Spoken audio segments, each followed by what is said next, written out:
sampai ke langit. Sakit terimpit sampai ke langit. Ya, jadi artinya yang Jati sangat pesimis ketika kemudian Gibran, misalnya sekarang kayak Ketum Golkar kan disuruh mundur, alasannya karena ada pihak istana katanya yang ada yang menduga seperti itu, ya kan, akan dikasuskan, dicarikan kasus hukum jika tidak mau mundur gitu ya.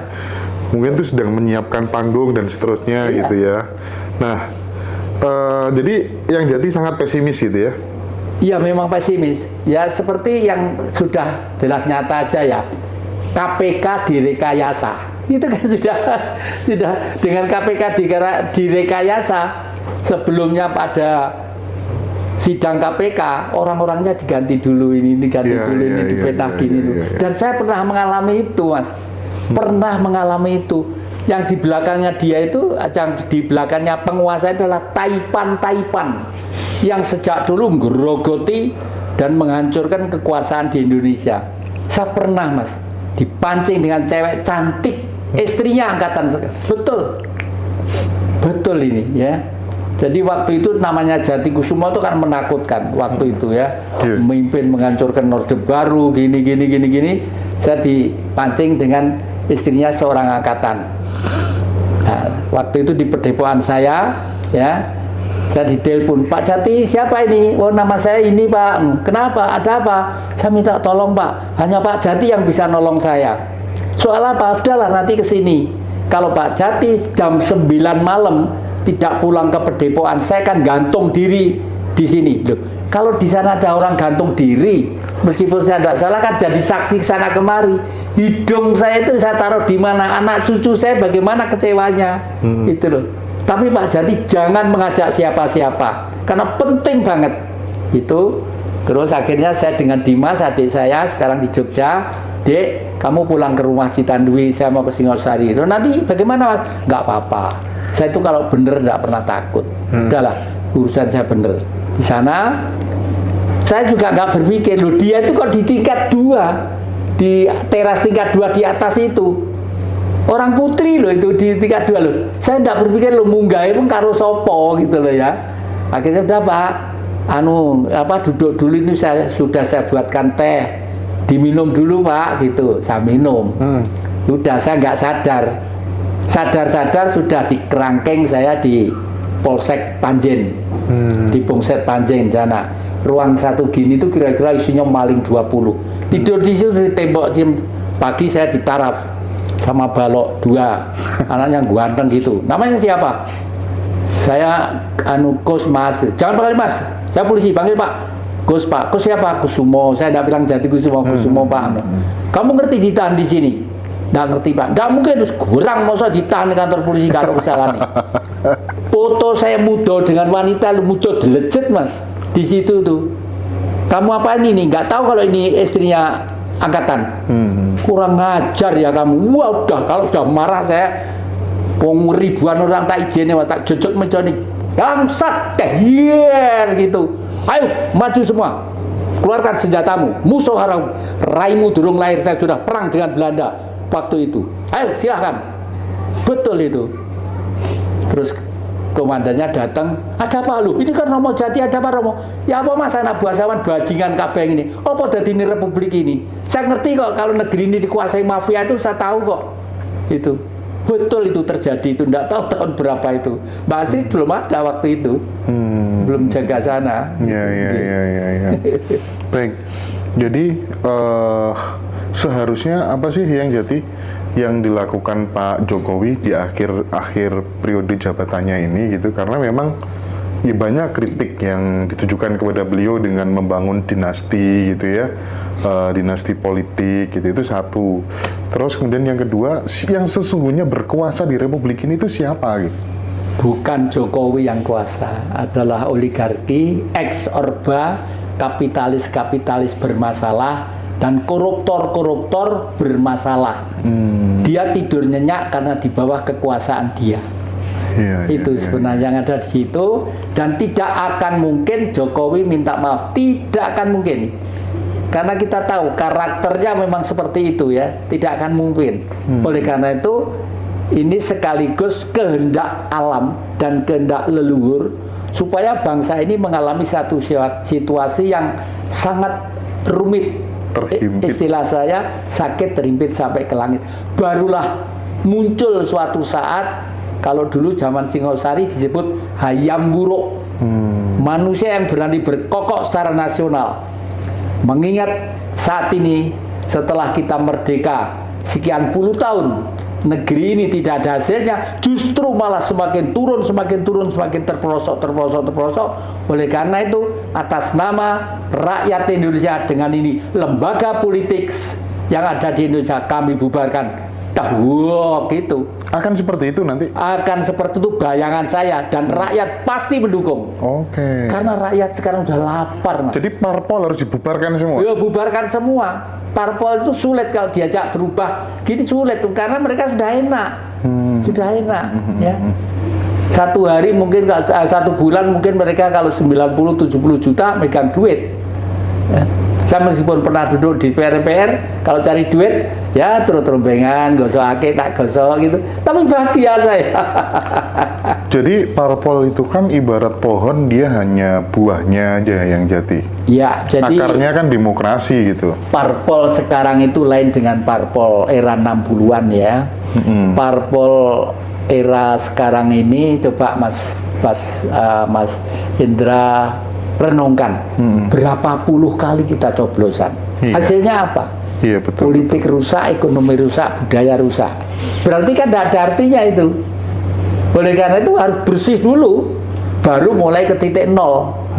Dan bayangan saya, seorang satria yang nanti itu akan tampil berani mati demi kepentingan rakyat tadi itu, ya, itu setelah membubarkan lembaga politik, legislatif, eksekutif, yudikatif dibubarkan, ya, baru MPR itu diisi orang-orang yang jujur, seperti dulu Pak Mukibat, tukang nandur pohon, buta huruf loh Pak Mukibat itu, orang Purwosari situ, diberi kursi satu. Ini Ruame yang jati. Teman-teman setuju nggak kalau parpol di Indonesia dibubarkan gitu? Ya. Jadi karena selama ini kan terbukti itu yang jadi tidak ngurus uang negara, ini malah menguras uang negara gitu.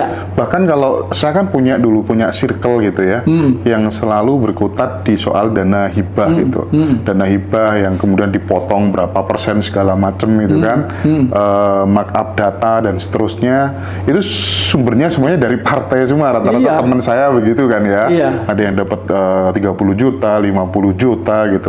Jadi akarnya sebenarnya dari partai politik gitu. Makanya yang jadi punya pikiran, ayo diviralkan, bubarkan parpol gitu yang jadi ya. Oke. Solusinya apa setelah bubar nanti?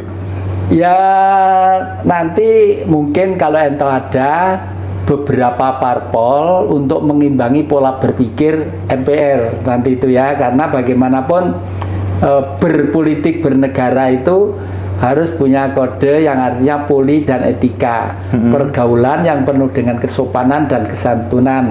Partai politik itu mungkin hanya beberapa saja, dibutuhkan tokoh-tokoh yang masih orisinil, yang lainnya diisi masyarakat yang profesi, yang cerdas dan jujur. Yang penting apa yang diomongkan di MPR diinventarisir sama sekretaris, baru diberikan kepada DPR, dijadikan undang-undang dan peraturan ya, lalu dilaksanakan pemerintah gitu.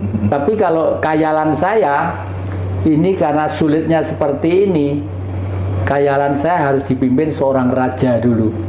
Seorang raja, nanti yang raja itu bijak, berani, dan mempunyai optimisme yang tinggi terhadap negeri ini, dan berani mati demi kepentingan bangsa dan rakyat, seperti Bung Karno itu, wah baru mungkin ya.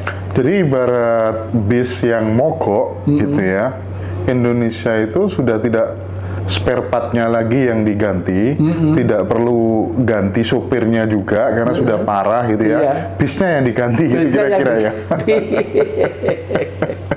Iya. Kita menunggu sosok seperti Bung Karno, begitu kan yang jati? Iya. Dan akankah kemudian muncul manusia jenis dan model seperti Bung Karno lagi ke depan? Saya yakin ada. Saya yakin ada. Karena dialektika kehidupan politik dan spiritual itu selalu ada yang namanya Sang Pinilih. Itu atas keagungan kemurahan Sang Maha Kuasa. Ya, kok kebetulan akhir-akhir ini wayang Purwo itu disiarkan terus di radio dan saya rajin mendengarkan. Kak cermati lakon-lakonnya itu seperti bimbingan politik terhadap kita. Nah, ini kerja siapa? Kerja leluhur. Suruh berpikir. Nah, siapa nanti malah buat alam bisawab, ya. Tapi nanti kalau muncul kayak Bung Karno diturunkan oligarki lagi nanti. Nggak masalah, nanti kan masih jauh lagi. Tapi nanti begini. Sebenarnya pada waktu zaman Bung Karno itu sudah sistem monarki sebenarnya. Ada seorang kepala negara, ya. Kepala negara. Kenapa harus ada kepala negara? Supaya negara itu aman. Yang ditiru Keraton Yogyakarta. Yogyakarta itu silahkan penduduk hidup 1000 kali silahkan, asal jangan kamu menjual tanah. Karena tanah ini milik keraton. Artinya kepala negara itu harus dibedakan dengan kepala pemerintahan. Nah, itu kepala negara ada. Kalau zaman Bung Karno dulu kan ada perdana menteri. Karena baru merdeka, baru semua rebutan pengen menjadi perdana menteri. Jadi ibaratnya kepala negara itu steering komitennya, kepala pemerintahan itu organisasi komitennya. Itu ya, kira-kira ya. Oke. Bagaimana dengan Bung Prabowo menurut Yang Jati? Mas Prabowo itu saya pernah di Gerindra juga ya pada waktu itu tahun berapa ya. Waktu itu saya perkuat Gerindra supaya PDIP itu berkurang. Kenapa? Padahal PDIP saya loh mendirikan. Jadi Kusumanya mendirikan PDIP. Suratnya saya simpan di rumah di notaris ya. Karena waktu itu saya melihat gejala di Republik ini agak tidak baik, makanya saya memperkuat. Nah, kalau nanti Mas Prabowo itu jadi dilantik ya, satu permohonan saya, Mas Prabowo menebus dosa selama ini sebagai seorang tokoh, seorang militer atau seorang negarawan. Dosanya apa? Mas Prabowo mesti tahu. Sekarang kelihatannya sudah semakin dewasa. Yang kedua, Mas Prabowo jangan sampai mau ditunggangi. Maaf, saya langsung aja oleh Jokowi dinunuti Gibran, ya. Karena itu sudah justru akan membawa Mas Prabowo yang juga kolab juga nanti itu. Oke. Itu dua.